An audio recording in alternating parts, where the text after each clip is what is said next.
I don't know how to start this, but I'll never forget the moment Emily's mom, Linda, looked at me across the kitchen table, her eyes soft with concern, and said, "Your hands are cold, Jake.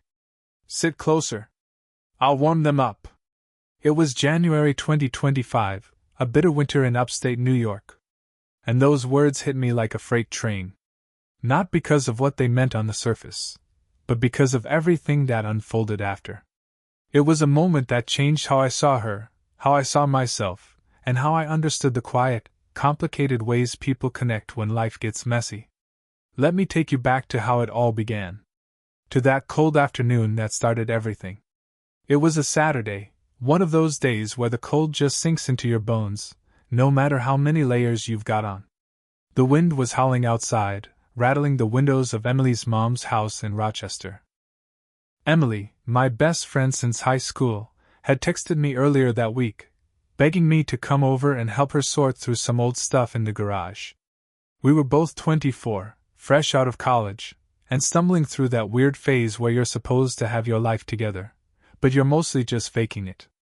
Emily was living with her mom while she hunted for a job, and I was in town for a few weeks, crashing at my cousin's place a few miles away. Emily and I had always been close, late-night diner runs, binge, watching bad reality TV, the kind of friendship where you can just show up and be yourself without any pretense. Her mom, Linda, was always there in the background of our hangouts. This steady presence who'd offer us snacks or remind us to wear coats when we were kids. She was in her late 40s, kind, a little quiet, but always warm, always ready with a smile or a plate of cookies. I never thought much about her beyond that she was just Emily's mom, part of the furniture of our friendship. That day, though, something shifted. Emily and I had been out in the garage for hours, digging through boxes of old junk, yearbooks, tangled Christmas lights, a cracked snow globe from some long-forgotten family vacation. The garage was unheated, and the cold was brutal. My fingers were so numb I could barely hold on to anything and my breath was coming out in clouds. Emily was complaining about how her mom never threw anything away, but I could tell she was kind of enjoying the nostalgia, flipping through old photo albums and laughing at her middle school haircut. I was less enthusiastic, mostly because I couldn't feel my hands anymore. When we finally gave up and headed back inside, the warmth of the house hit me like a wave. Linda was in the kitchen stirring a pot of chili on the stove, the smell filling the air with this comforting spicy warmth. The kitchen was small but cozy with mismatched mugs on the counter and a fridge covered in magnets from places I'm pretty sure Linda had never been. "Jake, you look like you're half frozen," Linda said, glancing over her shoulder as we kicked snow off our boots at the door. Her voice had this soft, caring edge like she was used to looking out for people. Emily just rolled her eyes and flopped down at the kitchen table, already glued to her phone, scrolling through whatever app she was obsessed with that week. I laughed and said something lame about how I should have worn gloves, trying to play it off like I wasn't shivering like a wet dog. That's when Linda walked over, her apron still tied around her waist, and reached out to take my hands in hers. Her touch was gentle but firm, like she was checking for damage. "Oh, honey, your hands are ice," she said, her brows furrowing with concern. "Sit closer. I'll warm them up." I froze, and not because of the cold. There was something in the way she said it, her voice low, her eyes locked on mine, that made my stomach twist in a way I wasn't expecting. It wasn't just the words. It was the way she was looking at me. Like she saw something I didn't even know was there. My hands were still in hers, and I could feel the warmth of her palms seeping into my skin, chasing away the chill.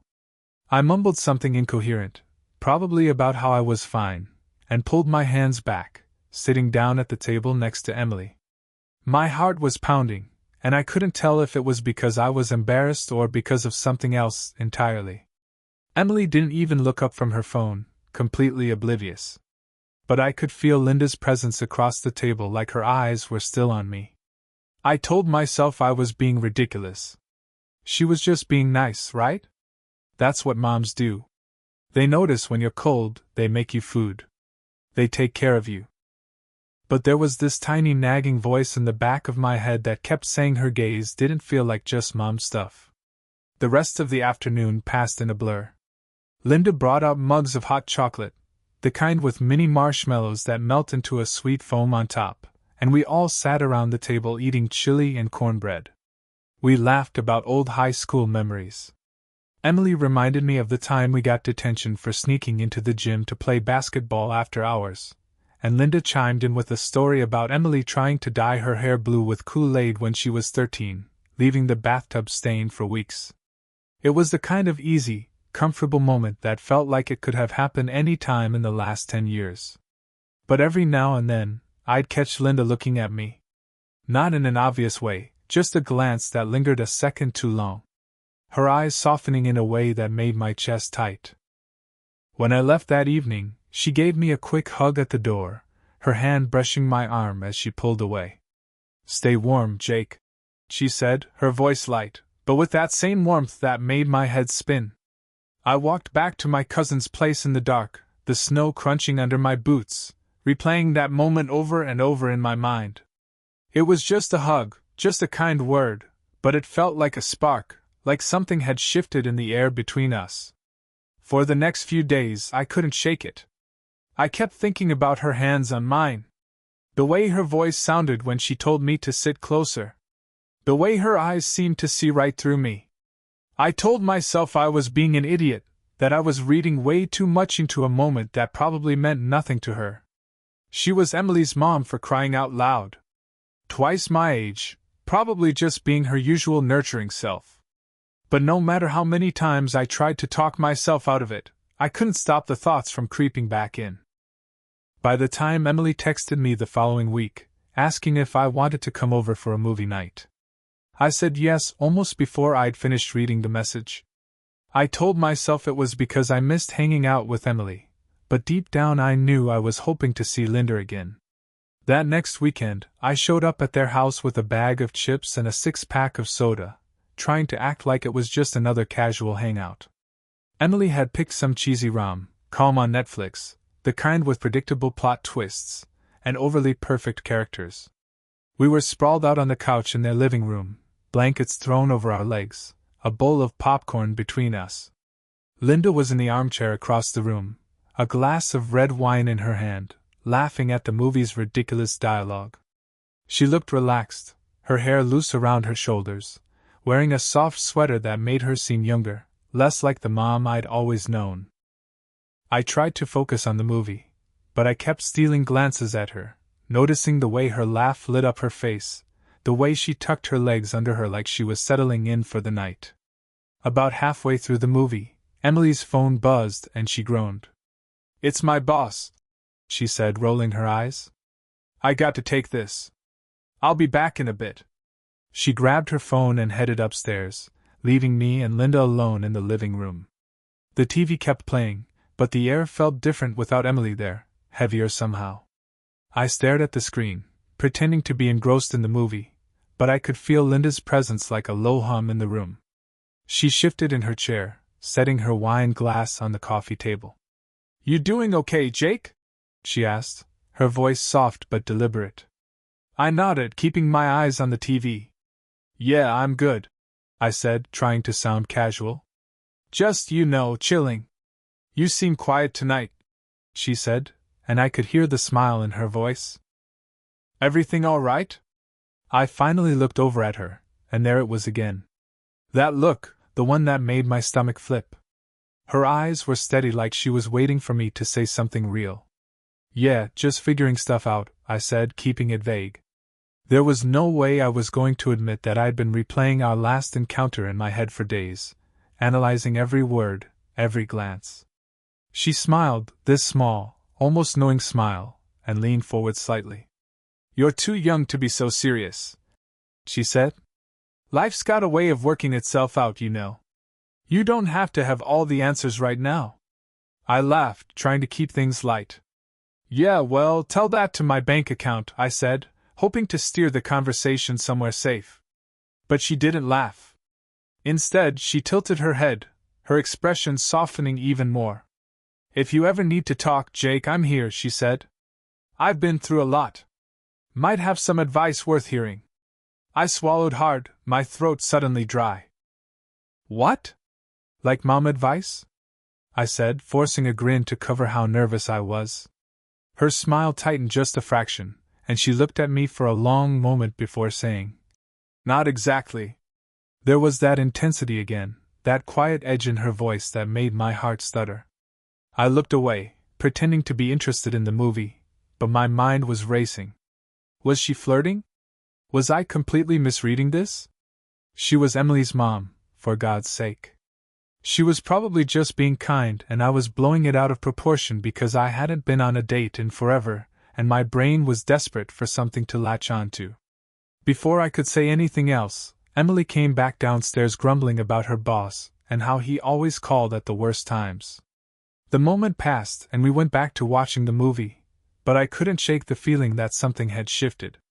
For the rest of the night, I kept noticing little things. How Linda's laugh seemed a little brighter when I made a joke. How she leaned forward when I was talking. How her hand brushed mine when she handed me the popcorn bowl. It was subtle. Nothing anyone else would have noticed. But to me, it felt like every touch, every glance was loaded with meaning. By the time I left, my head was a mess. Part of me was convinced I was imagining it all, but another part, a louder, more reckless part, kept whispering that maybe I wasn't. The next week, I found myself texting Emily more than usual, asking if she wanted to hang out at her place again. I told myself it was because I missed our old high school hangouts, the way we used to stay up all night talking about nothing.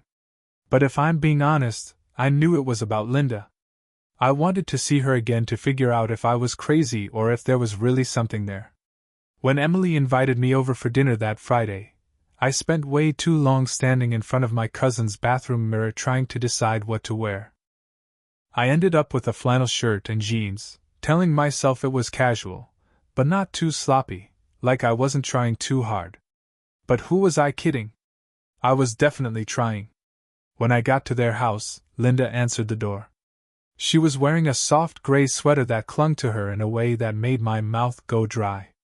Her hair loose and framing her face in a way that made her look younger than I remembered. "Jake, good to see you," she said, her smile warm, but with that same edge I couldn't quite pin down. "Come on in. Dinner's almost ready." I followed her inside, my heart doing this annoying thing where it wouldn't stop pounding. Emily was in the kitchen chopping vegetables with this intense focus, like she was trying to prove she wasn't completely useless in the kitchen. She gave me a quick hug and went back to her task, complaining about how her mom always made her do the boring prep work. Linda was making lasagna and the house smelled incredible, all warm cheese and tomato sauce. We chatted while she cooked, falling into this easy rhythm that felt like it could have been any other night. Emily was telling me about a job interview she'd had that week, and I was half listening, trying not to stare at Linda as she moved around the kitchen.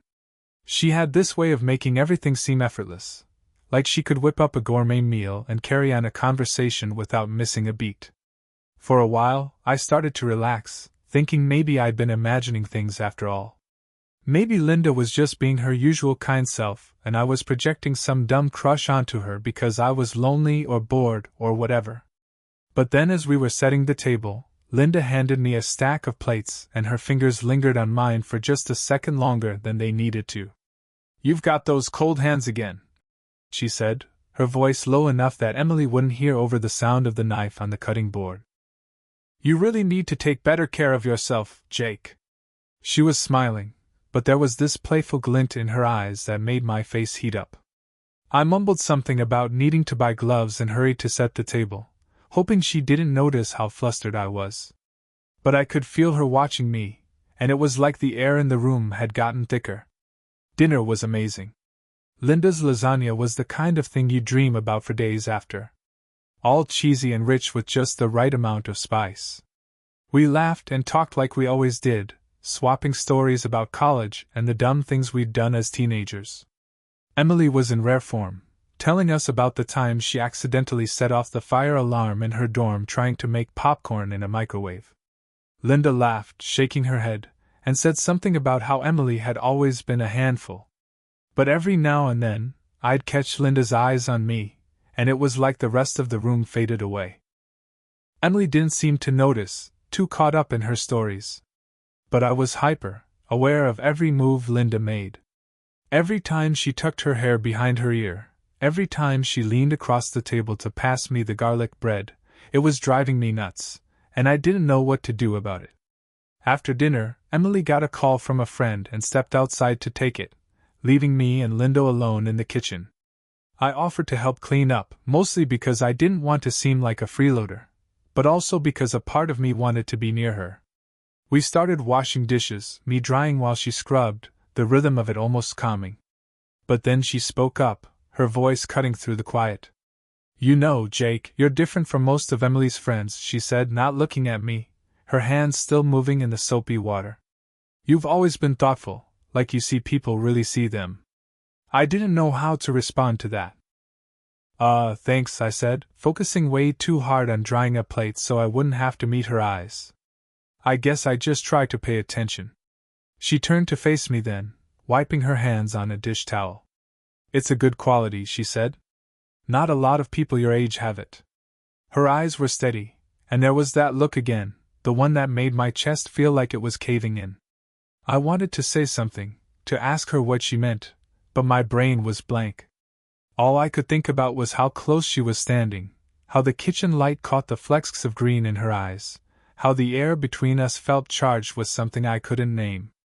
Before I could figure out what to say, Emily came back inside complaining about her friend's drama, and the moment was gone. We finished cleaning up, and I left soon after, my head spinning like it had been every time I'd been around Linda lately. Over the next few days, I couldn't stop thinking about her. I kept telling myself it was ridiculous. She was my best friend's mom. She was twice my age. She was probably just being nice. But the way she looked at me, the way her voice softened when she spoke to me, it felt like more. And the scariest part, I wasn't sure I wanted it to stop.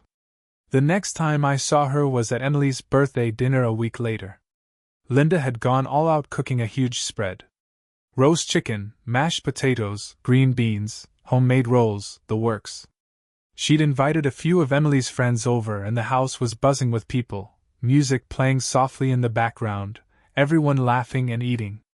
I tried to act normal to blend in with the crowd, but I kept stealing glances at Linda. She was in her element, moving through the room with this quiet confidence, making sure everyone had enough food and drinks. She was wearing a dark blue dress that hugged her frame, her hair pulled back in a loose bun, and I couldn't stop noticing how she seemed to light up the room without even trying. At one point I was in the kitchen grabbing a soda from the fridge when she came in to refill a tray of appetizers. "Having fun?" she asked, her voice cutting through the noise of the party. "Yeah, it's great," I said, trying to sound casual like I wasn't hyper, aware of every move she made. "You really went all out." She smiled, brushing a strand of hair out of her face. "Anything for Emily," she said, but then she stepped closer, her voice dropping so only I could hear. "And for you, Jake, I'm glad you're here." Her hand brushed my arm as she walked past, and I swear I forgot how to breathe for a second.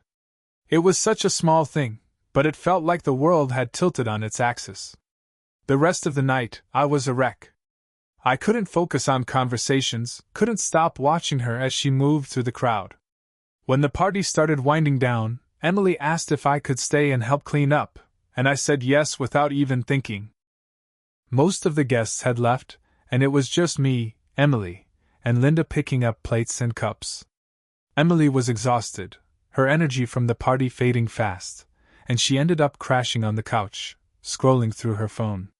That left me and Linda in the kitchen again, stacking dishes in the sink, the quiet settling over us like a blanket.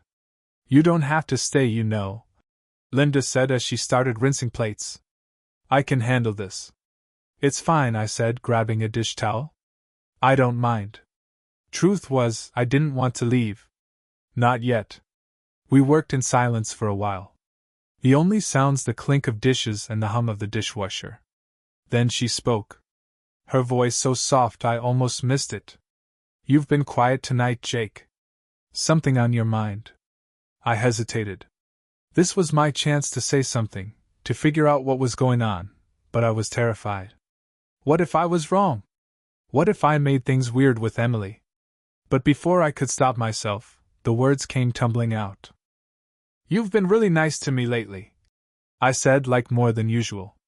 She froze, her hands still in the sink. For a second, I thought I'd screwed everything up, but then she turned to me, drying her hands on a towel. "Is that a bad thing?" she asked, her voice steady, but with that same intensity I'd come to recognize. "No," I said quickly, my face burning. "It's just I don't know. It feels different." She looked at me for a long moment like she was trying to decide something. Then she stepped closer. Close enough that I could smell her perfume. Something soft and floral that made my head spin. "Jake," she said, her voice low. "Sometimes people notice each other in ways they didn't expect. That's all." My heart was pounding so hard I thought it might burst. "What does that mean?" I asked, my voice barely audible. She didn't answer right away. Instead, she reached out and took my hand just like she had that first day. "Your hands are cold again," she said. But this time, she didn't let go. She held my hand between hers, her warmth seeping into me, and I couldn't look away from her eyes. They were steady, searching like she was seeing parts of me I didn't even know existed. Before either of us could say anything else, Emily called from the living room, asking if we needed help. Linda dropped my hand and stepped back, her expression unreadable. "We're fine, honey," she called back, then gave me a small smile. "Better get some gloves, Jake." I left that night feeling like I was standing on the edge of something I didn't understand. My head was a mess. My thoughts tangled up in questions I didn't know how to answer. Was this real? Was I imagining it? And if it was real, what the hell was I supposed to do about it? Over the next few weeks, I kept finding reasons to go back to Emily's house, helping with chores, dropping off something Emily forgot. Anything to see Linda again. And every time, there was this unspoken thing between us. This pull that neither of us acknowledged out loud, but was impossible to ignore. It wasn't about anything physical. Not really. It was about the way she made me feel seen, like she understood parts of me I didn't even know how to explain. And maybe I was doing the same for her. Over time, I started learning more about her life. How she'd raised Emily alone after her husband left when Emily was just a kid. How she'd worked 2 jobs to keep the house. How she'd put her own dreams on hold to make sure Emily had everything she needed. There was this quiet strength to her, but also a loneliness I hadn't noticed before.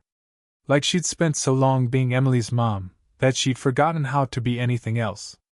By March, things were getting harder to ignore. Emily started picking up on how often I was coming over, joking that I must really love her mom's cooking. I laughed it off, but I was starting to feel guilty. I didn't want to mess up my friendship with Emily. She was my best friend, the one person I could always count on. But I couldn't stop thinking about Linda. Couldn't stop wanting to be around her. And I was pretty sure she felt the same way. There were moments, and fleeting moments, when it was just the 2 of us, and the air would crackle with this unspoken tension. A brush of her hand against mine, a smile that lingered too long, a conversation that felt like it was about more than just the words we were saying. One evening in early March, I went over to drop off a book Emily had lent me. She wasn't home. She'd gotten a part-time job at a coffee shop and was working the evening shift. But Linda invited me in anyway. "You don't have to rush off," she said, her voice warm. "Want some coffee?" I said. Yes, mostly because I didn't want to leave. We ended up sitting at the kitchen table, mugs of coffee between us, talking about nothing and everything, work, music, the way Rochester winters seemed to drag on forever. It was easy, comfortable, but there was this undercurrent, this sense that we were both dancing around something bigger. At one point, she reached across the table and touched my hand, her fingers light, but deliberate. "You're going to have to start dressing warmer, Jake," she said, her voice teasing, her eyes locked on mine.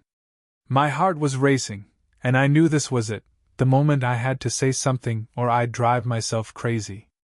I took a deep breath and just went for it. "Linda, what's going on here with us?" She didn't pull her hand away, but her expression softened like she'd been waiting for me to ask. I don't know, she said, her voice honest, almost vulnerable. I like being around you. You make me feel like I'm not just Emily's mom, you know, like I'm still me. That was the moment I knew it wasn't just in my head.